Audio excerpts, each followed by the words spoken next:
Selamat pagi pemirsa, apa kabar Anda hari ini? Senang sekali dapat menjumpai Anda dalam Berita Papua hari ini. Saya Yuni Rumbarar bersama tim redaksi telah menyiapkan sejumlah berita menarik dan aktual untuk Anda. Berikut 3 berita utama.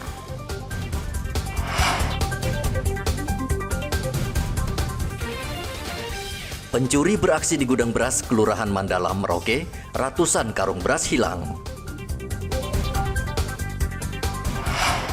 Jelang Natal dan Tahun Baru, harga daging sapi di Merauke melonjak. Keluarga korban kekerasan dalam rumah tangga berujuk rasa di Mapolda Papua, desak polisi tangkap Bupati Waropen.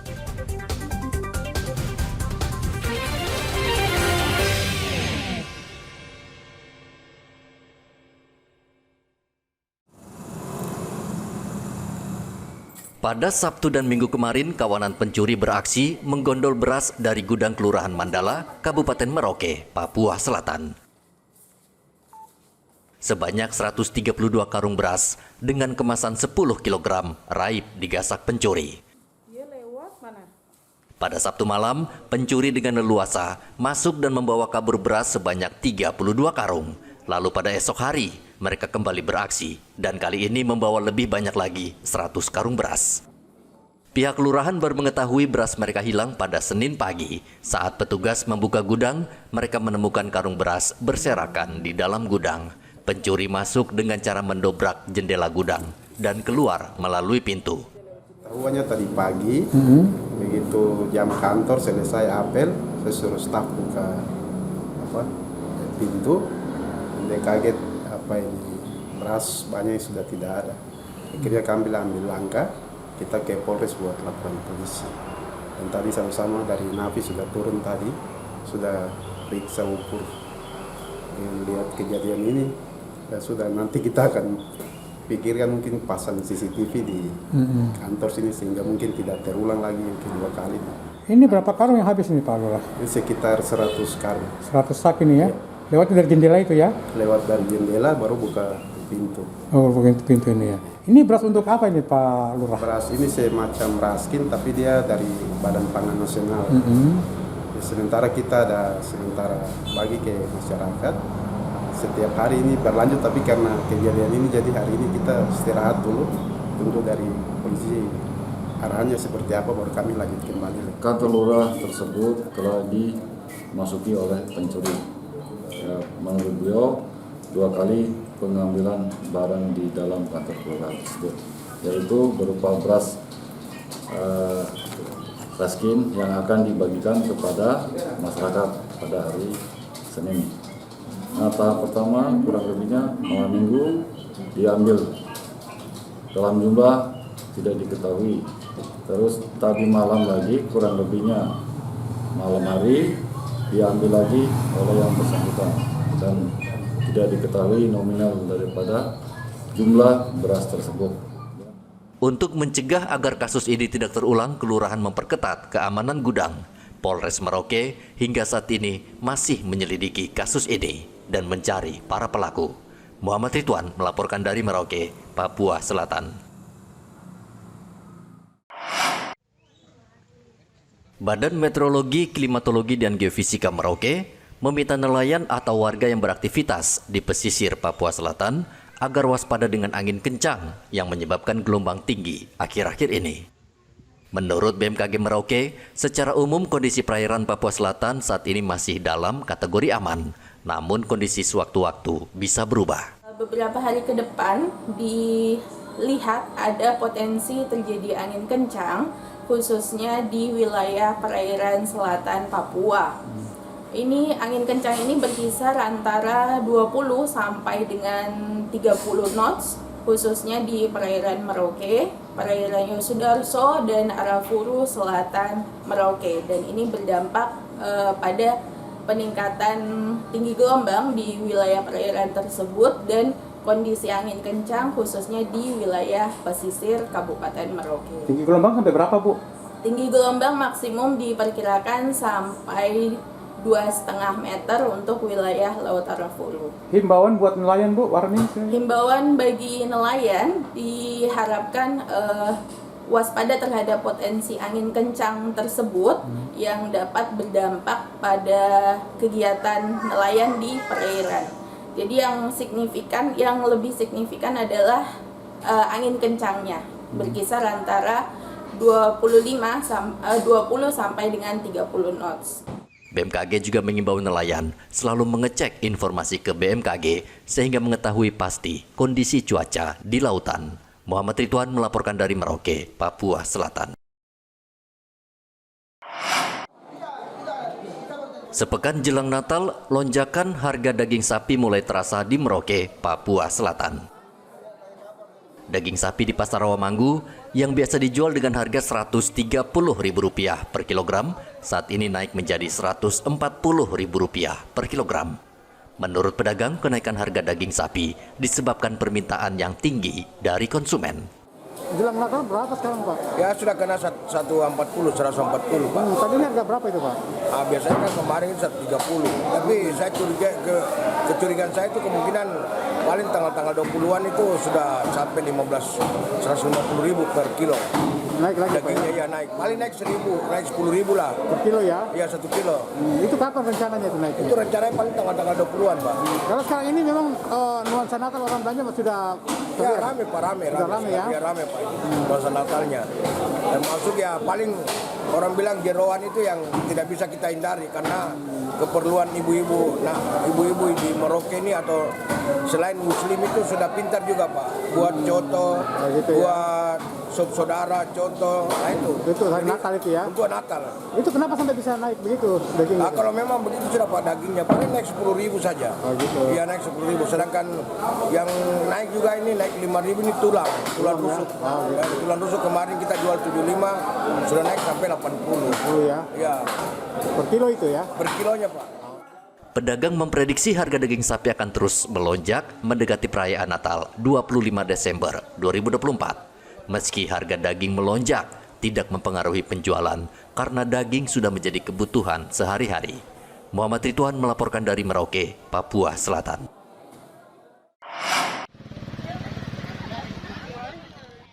Tidak seperti tahun sebelumnya, menjelang perayaan Natal dan Tahun Baru, harga kebutuhan pokok di Manokwari, Papua Barat sejauh ini masih stabil. Harga beras dan minyak goreng serta kebutuhan pokok lainnya di pasar tradisional Wosi terpantau tidak mengalami kenaikan. Harga beras per karung 20 kg saat ini berkisar Rp300.000, sedangkan 1 kg gula dijual Rp20.000. Beras, minyak, apapun yang suka sembako. Stabil lah. Stabil ya? Iya. Seperti yang pertengahan tahun ini kan sudah begini sudah. Kalau harga beras berapa Bu? Untuk Harga beras itu yang eceran atau yang karam? enceran maupun yang karam? Kalau eceran ini masih harga itu biasa. Berapa tuh Bu? 18. Kalau karung? Itu kiloan. Iya. Kalau karung itu standar masih 300-an. Dari sampai 400 sih ya. Itu kalau 300-an tuh berapa kilo? 20. 20. Kalau gula 1 kilo Gula berapa? itu ada yang 18. Itu 1 kilo. 18. Iya. Terus minyak goreng? Minyak goreng bukan 18, 20. 20. 18, 20 ribu. Ada yang jual mungkin 19, ada gitu. Berarti masing-masing toko atau pedagang jual beda-beda? Iya. Pedagang juga memprediksi harga bahan pangan biasanya melonjak H-3 sebelum Natal. Tahun lalu, harga beras, gula, dan sebagainya sempat melonjak sehingga memberatkan masyarakat yang merayakan Natal. Edi melaporkan dari Manokwari, Papua Barat. Keluarga korban kekerasan dalam rumah tangga, GR, mendatangi Mapolda Papua pada hari Selasa. Kedatangan puluhan keluarga GR untuk menuntut polisi menahan Bupati Waropen yang juga calon wakil gubernur Papua berinisial YB. Dengan membawa spanduk dan pamflet, keluarga GR mendesak Polda Papua segera menetapkan YB tersangka. Harus ditahan segera. Dia harus ditahan segera. Kalau dia tidak ditahan, nanti ada masalah lain di luar. Bahaya. Akan menjadi besar. Tahapan-tahapan tuh ada. Jadi kita tidak bisa, karena ini masih belum selesai masalah pemilu pilkada, nanti jangan sampai polisi dibilangin bahwa polisi itu mau ngejep yang lain. Artinya ini sudah ada proses, pasti kalau memang itu terbukti dan sudah ada buktinya, pasti akan diproses sesuai dengan aturan yang ada.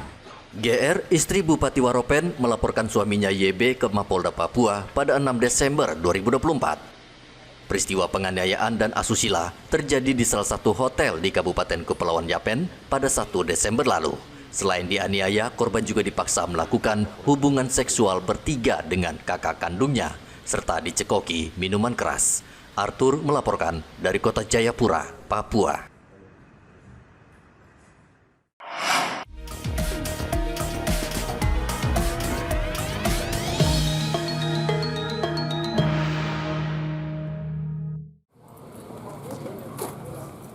Pelaksanaan Pilkada Gubernur dan Bupati di Merauke, Papua Selatan sudah selesai. Saat ini KPU Merauke masih menunggu proses sidang di Mahkamah Konstitusi dalam kasus keberatan para paslon.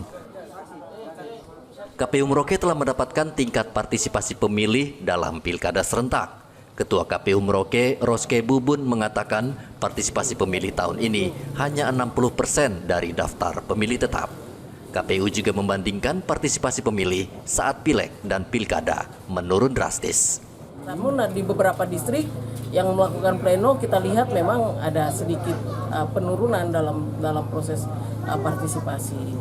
Analisa dari KPU sendiri kira-kira apa penyebabnya sampai? Ada banyak faktor ya, ada banyak faktor terkait dengan pemilih kami ini kan pengguna data sebenarnya, bahwa ada pemilih-pemilih yang pindah domisili atau penduduk yang pindah domisili, namun tidak diikuti dengan melakukan pindah domisili sesuai dengan administrasi kependudukan.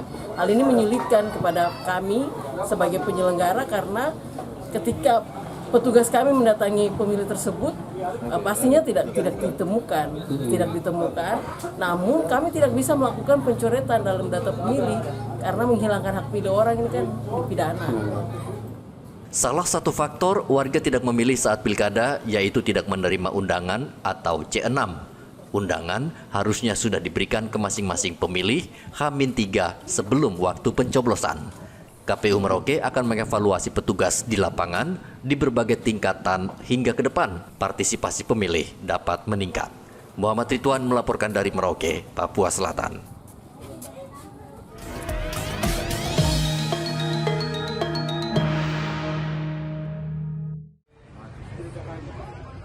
Calon Gubernur Papua nomor urut 2 Matius Fakiri meminta pendukungnya tetap menjaga kedamaian dan keamanan pasca rekapitulasi suara di tingkat provinsi. Matius meminta pendukungnya tenang karena saat ini tim hukum Mario sedang mengkaji seluruh proses dan tahapan untuk selanjutnya menentukan langkah hukum selanjutnya. Perjuangan yang telah kita lakukan ini harus kita syukuri bahwa kita bisa melakukan dengan santun, damai, dan saya berharap kita terus menjaga ketentraman dan kedamaian. Langkah-langkah selanjutnya daripada perjuangan yang sudah kita lakukan bersama, tentunya marilah kita biarkan ke tim hukum yang akan menyiapkan segala sesuatu untuk berjuang di langkah berikutnya. Semua teman-teman, saudara-saudara saya minta untuk terus tenang, tetap jaga kebersamaan, jaga kedamaian. Saya berpesan, kita semua telah memasuki minggu kedua di bulan Desember. Berarti kita sudah harus mempersiapkan untuk Natal, kelahiran Yesus Kristus. Sehingga mari kita menjaga suasana damai Natal ini, supaya tanah Papua terus melahirkan kedamaian-kedamaian. Biarlah pemilu kada yang sudah berlalu kita tinggalkan, mari kita bangun kebersamaan, jaga toleransi, supaya kita song-song bersama Natal di 2024 ini dengan baik dan nantinya menuju tahun baru 2025. Sabtu lalu, KPU Papua resmi menetapkan perolehan suara kedua paslon gubernur dan wakil gubernur Papua. Dari hasil rekapitulasi KPU Papua, pasangan Ben Hur Tomimano dan Yeremias Bisai memperoleh suara terbanyak 269.970 suara. Sedangkan pasangan Matius Fakhiri Aryo Kurumaropen memperoleh 262.777 suara.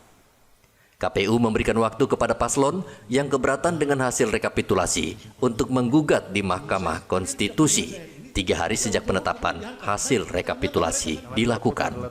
Arthur melaporkan dari Kota Jayapura, Papua.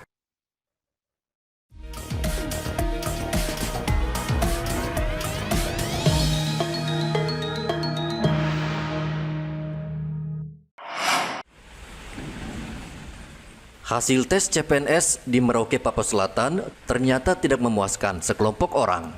Sebagian peserta tes CPNS kecewa karena tidak lolos lalu melampiaskannya dengan cara anarkistis. Kepolisian Merauke mengimbau peserta tes CPNS agar menerima hasil dengan lapang dada dan tidak anarkistis dengan merusak fasilitas pemerintah. Untuk mencegah hal-hal yang sudah terjadi di tempat lain jangan sampai terjadi di tempat kita. Dan kita mengharap dan serta menghimbau bahwa masyarakat khususnya di Kabupaten Merauke ini semakin bijaksana. Namanya seleksi pasti akan ada yang tidak lolos ataupun tidak lulus. Bagaimana caranya supaya kita bisa lolos, ya kita harus mempersiapkan diri dengan baik untuk tes-tes berikutnya. Nah, apa-apa saja yang menjadi objek pengamanan dari pihak kepolisian, Bu? Ya, dari kita sendiri, ya, Gedung Negara, kantor BKSD sendiri, terus yang kabupaten juga kita jaga. Hari ini kita tambah dengan Sisbel dan yang satunya lagi yang ada di Brawijaya yang merupakan lab daripada BKSD. Pengumuman hasil tes CPNS di Kabupaten Mapi dan Bovendigul beberapa waktu lalu berujung ricuh.